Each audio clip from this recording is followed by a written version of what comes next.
Hello friends, आप सभी का स्वागत है मेरे यूट्यूब चैनल पे। फ्रेंड्स, आज हम इस वीडियो में भौतिक विज्ञान का चैप्टर है बल, फोर्स। इससे बहुत ज़्यादा क्वेश्चन पूछे जाते हैं आपके एग्जाम के अंदर, स्पेशली रेलवे में और एसएससी में। तो अगर आप दोनों एग्जाम की तैयारी कर रहे हैं तो वीडियो बहुत ज़्यादा हेल्पफुल होने वाली है आप लोगों के लिए। तो आप इस वीडियो पर जरूर देखिएगा और चैनल पहले बार चैनल सब्सक्राइब जरूर कर लीजिएगा। तो चलिए हम बिना किसी देरी के वीडियो की हम शुरुआत करते हैं। फ्रेंड, पहला क्वेश्चन है, द्रव में पूर्णतः या आंशिक रूप से डूबे हुए किसी पिंड पर ऊपर की ओर लगने वाला उत्प्लावन बल पिंड द्वारा विस्थापित द्रव के भार के बराबर होता है। ये कथन किससे संबंधित है? तो ये बच्चा बता देगा। इस कथन का संबंध है आर्किमिडीज के सिद्धांत से। Option number C. अगला सवाल है, किस नियम के अनुसार स्थिर ताप पर गैस का आयतन दाब के व्युत्क्रमानुपाती होता है? तो आपने लॉ पढ़ा होगा, P1/V1 बराबर P2/V2। ये किसका नियम है? ये नियम है बॉयल का। ठीक है ना, ऑप्शन नंबर सी। अगला सवाल है, न्यूटन के गति के प्रथम नियम का दूसरा नाम क्या है? तो फ्रेंड, न्यूटन का जो उन्हें 3 नियम दिए थे लॉ ऑफ मोशन में, तो पहला नियम ये था कि यदि किसी वस्तु पर, यदि कोई वस्तु विराम अवस्था में है तो विराम अवस्था में ही रहेगी, और गतिमान अवस्था में है तो गतिमान अवस्था में ही रहेगी जब तक उस पर कोई बाह्य बल कार्य ना करे। इसी को हमने बोला था लॉ ऑफ इनर्शिया या जड़त्व का नियम हम इसको बोलते हैं। तो राइट आंसर हमारा क्या होगा? ऑप्शन नंबर ए, जड़त्व का नियम। ठीक है ना। अगला सवाल है, न्यूटन के गति के दूसरे नियम का समीकरण क्या था? तो फ्रेंड, न्यूटन का दूसरा नियम क्या कहता है? किसी पिंड पे जो लगने वाला बल होता है वो उसके त्वरण के समानुपाती होता है। ठीक है ना, त्वरण के समानुपाती होता है और उसका द्रव्यमान उसके समानुपाती होता है। तो F बराबर एम ए, ये हमारा सेकंड लॉ था, हमारा ऑप्शन नंबर सी। ठीक है ना। और इस पर बेस्ड न्यूमेरिकल भी आते हैं, डायरेक्ट न्यूमेरिकल भी आपसे पूछ ले जाते हैं। जैसे आपको सवाल में द्रव्यमान भी दे देगा और त्वरण भी दे देगा और आपसे पूछ लेगा इस पर लगने वाले बल ज्ञात कीजिए। तो सिंपल कुछ नहीं करना, आपको उनका मल्टीप्लाई करना है और इसका जो मात्रक होता है वो याद रखना आपको, न्यूटन। ठीक है ना। अगला सवाल है, किसी वस्तु के समय परिवर्तन की दर बल की दिशा में लगाए गए असंतुलित बल के समानुपाती होती है। इस नियम को किस रूप में जाना जाता है? तो बहन, ये भी हमारा क्या है? ये हमारा सेकंड नियम तो है, न्यूटन गति का दूसरा नियम। अगला सवाल है, स्प्रिंग बैलेंस एक उपकरण है जिसका उपयोग आमतौर पर किसी वस्तु पर कार्य करने वाले डैश को मापने के लिए किया जाता है। तो फ्रेंड, स्प्रिंग बैलेंस जो उपकरण है इसका प्रयोग किया जाता है बल नापने के लिए। राइट आंसर होगा हमारा फोर्स, ऑप्शन नंबर ए। निम्नलिखित में से कौन एक अदिश राशि नहीं है? तो यानी वो सदिश राशि होगी, तो 3 ऑप्शन हमारे अदिश राशि वाले होंगे। तो समय हम सब जानते हैं अदिश राशि है, गति भी हमारी अदिश राशि है, दूरी भी अदिश राशि, लेकिन जो बल है हमारा ये क्या, एक सदिश राशि है। और सदिश राशि क्या होता है? इसमें हमारा मैग्नीट्यूड भी होता है और डायरेक्शन भी होता है। राइट आंसर होगा हमारा ऑप्शन नंबर सी। अगला सवाल है, निम्नलिखित में सबसे कमजोर बल है? विद्युत बल, गुरुत्वाकर्षण बल, उत्प्लावक बल या परमाणु बल? तो फ्रेंड, इस ऑप्शन के अकॉर्डिंग सबसे कमजोर बल है वो तो हमारा है गुरुत्वाकर्षण बल, ऑप्शन नंबर बी। अगला सवाल है, जब साइकिल में ब्रेक लगाया जाता है तो ब्रेक पैड पहिए को स्पर्श करता है। अब इनमें से कौन से पहिए गति को रोकेगा? तो फिर आप सबने साइकिल चलाई होगी तो आपने देखा भी होगा, जब आप ब्रेक मारते थे उसमें ब्रेक में एक पैड लगा रहता था। ठीक है ना, ब्रेक पैड जो पहिए को स्पर्श करता था तो हमारी साइकिल रुक जाती थी। आखिर उसका यूज़ था क्या? तो पैड और रिम के भी लगने वाला चुंबकीय बल? नहीं, चुंबकीय बल तो होता ही नहीं है। पैड और रिम के भी लगने वाला स्थिर वैद्युत बल? स्थिर वैद्युत बल भी कोई मतलब नहीं है। पैड और रिम के घर्षण बल? बिल्कुल, जब घर्षण बल होता है तभी तो हमारी साइकिल रुक जाती है हमारी। ठीक है ना। अगला सवाल है, दो सतहों की अनियमितताओं का क्या होता है जो स्थैतिक घर्षण का कारण बनता है? तो स्थैतिक घर्षण का कारण क्या बनता है? इंटरलॉकिंग आपस में उनकी, ऑप्शन नंबर बी। अगला सवाल है, निम्नलिखित में से किसके डिजाइन के लिए आर्किमिडीज के सिद्धांत का प्रयोग किया जाता है? तो फ्रेंड्स, आप सब जानते हैं किसका प्रयोग? पनडुब्बी के लिए, ऑप्शन नंबर ए। अगला सवाल है, घर्षण बल के बिना निम्नलिखित में से कौन सा कार्य कठिन है? तो फ्रेंड्स, सब जानते हैं हाँ, निजी जिंदगी में, रोजमर्रा जिंदगी घर्षण बल है, विद्यमान है। और अगर ये ना रहे तो हम बहुत से दुर्घटनाओं को क्या कर, मुंह में जा सकते हैं दुर्घटनाओं के मुंह में, आप साफ साफ मैं आपसे कहूँ तो। ठीक है ना। तो ऐसे क्यों? अब देखिए, अगर घर्षण बल के बिना क्या कौन सा कार्य कठिन होगा? घर्षण बल अगर नहीं होता तो गीले संगमरमर के फर्श पर चलना बहुत कठिन हो जाता। हम क्या होते, फिसल जाते तो हमको चोट लग जाती।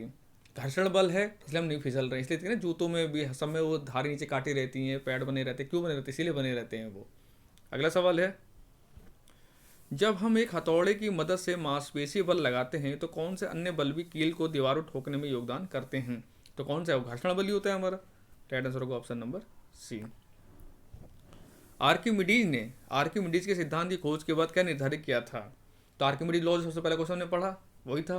तो उससे क्या उन्होंने सिद्ध किया था, निर्धारित किया था, वो क्या था, राजा के मुकुट के सोने की शुद्धता। Option number A. और ये सवाल आपने कभी कहीं नहीं पढ़ा होगा आपने, ठीक है ना। अगला सवाल है, यदि कोई वस्तु गति करना शुरू करती है और यदि बिल्कुल घर्षण ना हो तो क्या होता है। वस्तु कभी नहीं रुक सकती, वस्तु कुछ समय रुक जाती है, वस्तु तुरंत रुक जाती है, वस्तु उड़ने लगती है। तो फ्रेंड्स क्या होता है, वस्तु कभी नहीं रुक सकती है। Option number A. अगला सवाल है, रोलिंग फ्रिक्शन और स्लाइडिंग फ्रिक्शन की तुलना कीजिए, यानी जो लोटनी घर्षण है और सर्पी घर्षण में क्या डिफरेंस होता है। तो फ्रेंड जो लोटनी घर्षण होता है, जो रोलिंग फ्रिक्शन होता है, वो सर्पी घर्षण से कम होता है। पूछो क्यों। क्योंकि देखो रोलिंग में क्या है, आप जब वस्तु जब रोल जाएगी तो जिस पॉइंट पे गिरेगा वहीं घर्षण लगेगा। लेकिन सर्पी घर्षण में क्या होता है, इसमें जितना इसका एरिया है पूरा एरिया स्पर्श करेगा किसको, सरफेस को, तो उसमें ज़्यादा घर्षण लगेगा हमारा। तो डेट मीन्स हमारा क्या हुआ, जो रोलिंग फ्रिक्शन है वो स्लाइडिंग फ्रिक्शन की तुलना में कम है, कमजोर है। तो हमें ऑप्शन वही देखना है, लोटनी घर्षण सर्पी घर्षण से कम होता है। ऑप्शन नंबर सी में देखो दिया हुआ है, ठीक है ना, ऑप्शन नंबर सी। अगला सवाल है, कुछ मशीनों में स्नेहक के रूप में तेल का उपयोग करना क्यों उचित नहीं है। स्नेहक सब जानते हैं, लुब्रिकेंट। लुब्रिकेंट का उपयोग हम इसलिए करते हैं ताकि हमारे जो मशीनों के कलपुर्जे हैं उनकी लाइफ बढ़ जाए। अगर स्नेहक का उपयोग हम नहीं करेंगे तो क्या होगा, मशीन हमारी जल्दी टूट टाट जाएंगी, घिस जाएंगी हमारी, ठीक है। तो उनका हमारा मेंटेनेंस चार्ज हमारा बहुत ज़्यादा बढ़ जाएगा। तो इसलिए तेल का उपयोग क्यों नहीं करना चाहिए। कभी कभी मशीन के कुछ हिस्सों में तेल का रिसाव हो जाता है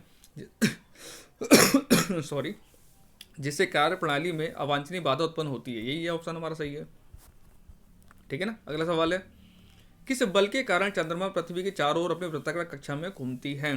तो कौन सा बल होता है, वो होता है हमारा अभिकेंद्रीय बल।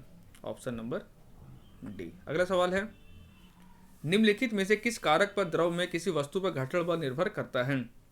तो देखो घर्षण बल निर्भर करता है आपके वस्तु के आकार पे भी, द्रव के संबंध में गति पे भी और द्रव की प्रकृति पे भी। तो सभी इसका राइट आंसर हो जाएगा, ऑप्शन नंबर डी। अगला सवाल है, किसी मशीन के गतिशील पुर्जे में प्रयुक्त 3 मुख्य स्नेह कौन से हैं, यानी लुब्रिकेंट जो यूज किए जाते हैं मशीनों में। तो मेन हमारा क्या है, हम तो ग्रीस का उपयोग करते हैं। आप सब देखते हैं ग्रीस, आपके बाइक वगैरह होगी, साइकिल में सब ग्रीसिंग करते हैं। ग्रेफाइट का उपयोग किया जाता है बड़ी मशीनों में। तेल का उपयोग किया जाता है, तो हमारा तेल ग्रीस ग्रेफाइट हो जाएगा, ऑप्शन नंबर ए। अगला सवाल है, किसी वस्तु को तुरंत विराम अवस्था से चलना शुरू करने के लिए घर्षण से निपटने के लिए आवश्यक बल को क्या कहा जाता है। अब वस्तु विराम अवस्था में है, उसको चलने तुरंत उसको घर्षण निपटना है और आगे उसको गतिशील अवस्था में जाना है, तो उसके लिए इंपॉर्टेंट होता है स्थैतिक घर्षण, ठीक है ना, ऑप्शन नंबर ए। अगला सवाल है, सीलिंग फैन और साइकिल के हब और धुरी के बीच घर्षण कम करने के लिए किस मशीन पुर्जे का उपयोग किया जाता है। तो आई थिंक इसका आंसर तो आप ऑप्शन पढ़ के दे सकते हैं। आज तुमने देखा होगा उसमें छोटी छोटी गोलियां होती है, उसको बोलते हैं बॉल बियरिंग। साइकिल उकिल अगर हम चलेगा तो देखा भी होगा आपने। तो राइट आंसर हमारा क्या होगा, ball bearing, option number A. अगला सवाल है, सतह के इकाई क्षेत्रफल पर लगने वाले बल को कहा जाता है। तो क्या कहा जाता है, उसी को तो दाब कहा जाता है। राइट आंसर होगा हमारा ऑप्शन नंबर ए, दाब। इसका मात्रक क्या होता है, इसका मात्रक होता है पास्कल, ठीक है ना। अगला सवाल है, निम्नलिखित में से कौन सा प्रकृति में कभी भी अकेला नहीं होता है, जड़त्व, बल, वेग या संवेग। तो फ्रेंड्स बल है वो कभी हमारा अकेला नहीं होता है। राइट आंसर होगा हमारा ऑप्शन नंबर बी। अगला सवाल है, भार का ऐसा ही मात्रक क्या है। अब इसका आंसर किलोग्राम लगा के मत ऐसा नहीं, यहाँ बात हो रही है भार की, W बराबर mgh की। तो इसका जो आंसर हमारा होगा वो होगा न्यूटन, ऑप्शन नंबर सी। और देखिए ये बहुत कन्फ्यूजन सवाल होता है, कहने बहुत ईजी सवाल है, लेकिन इस सवाल को मैक्सिमम बच्चे गलत करके आते हैं। इसका आंसर लोग किलोग्राम लगा के आ जाते हैं, जबकि किलोग्राम इसका आंसर नहीं होता है, ठीक है ना। यदि 10 किलोग्राम की किसी वस्तु पर 20 न्यूटन बल लगाया तो त्वरण कितना होगा। देखिए अभी मैंने आपको फॉर्मूला दिया था, न्यूटन का लॉ था, सेकंड लॉ, F बराबर एम में। अब देखिए सवाल पूछा गया है, अब आपको सवाल में दिया क्या गया, 10 किलोग्राम द्रव्यमान, यानी हमको m दिया हुआ है और बल दिया हुआ है न्यूटन में। बल का मतलब न्यूटन होता है। हमसे ए की वैल्यू पूछ रहा है, त्वरण की वैल्यू पूछ रहा है, आप निकाल नहीं पाएंगे, इसको इसमें रख दीजिए। तो 20 बराबर 10 गुणा ए। अब देखिए 10 दूना 20 कट जाएगा, तो ए बराबर क्या जाएगा, 2 मीटर पर सेकंड स्क्वायर। और त्वरण का जो मात्रक होता है मीटर पर सेकंड स्क्वायर होता है। राइट आंसर हमारा होगा ऑप्शन नंबर बी। अब देखिए ये सवाल को वही बच्चा कर पाता है जिसको अगर ये फॉर्मूला पता होता, अगर नहीं फॉर्मूला होता तो तुक्का मारते, तुक्का लग गया तो ठीक है, नहीं तो फिर राम भरोसे। अगला सवाल है, 20 न्यूटन का एक बल एक वस्तु को 2 मीटर विस्थापित कर देता है और 20 जूल कार्य करता है। बल और विस्थापन के बीच कोण। ये बहुत इंपॉर्टेंट सवाल है फ्रेंड। इस सवाल को देखना, अभी फिर जो एग्जाम रेलवे चल रहे हैं ना, ELP ULP के, पक्का इस सवाल को दोबारा फिर पूछा जाएगा। भले इस वैल्यू चेंज कर दी जाएगी, लेकिन इस फॉर्मूला पे सवाल बहुत ज़्यादा पूछता है रेलवे, खासकर ALP में और JEE के पेपर में। तो इसमें मैंने आपको एक फॉर्मूला पढ़ाया था, W बराबर F into D into cos theta. हमसे एंगल पूछ रहा है तो कॉस थीटा में इसकी वैल्यू निकालेंगे। एफ हमको क्या होता है, फोर्स होता है, डी हमारा विस्थापन होता है और थीटा हमारा एंगल होता है और डब्ल्यू हमारा कार्य होता है। तो ये हमको क्या क्या दिया हम उसको रखते हैं। देखिए 20 जूल कार्य होता है, यानी डब्ल्यू वैल्यू हमको दे रखी है 20 बराबर, एफ की वैल्यू दे रखी है 20 न्यूटन, डी की वैल्यू दे रखी है 2 मीटर विस्थापन और थीटा की हमको वैल्यू निकालनी है। अब देखिए 20 दूना 40 और देखिए 20 से 20 वैसे ही कट जाएगा, तो कॉस थीटा बराबर क्या हो जाएगा, तो थीटा बराबर हो जाएगा, इधर जाएगा तो इधर 1 बचेगा, इधर जाएगा 2 तो 1/2 हो जाएगा। अब आपने अगर ट्रिग्नोमेट्री पढ़ी होगी तो आप सबको पता है कॉस 60 की वैल्यू 1/2 होती है हमारी। 1/2 किसकी वैल्यू होती है, थीटा 60 की वैल्यू होती है कॉस 60 की।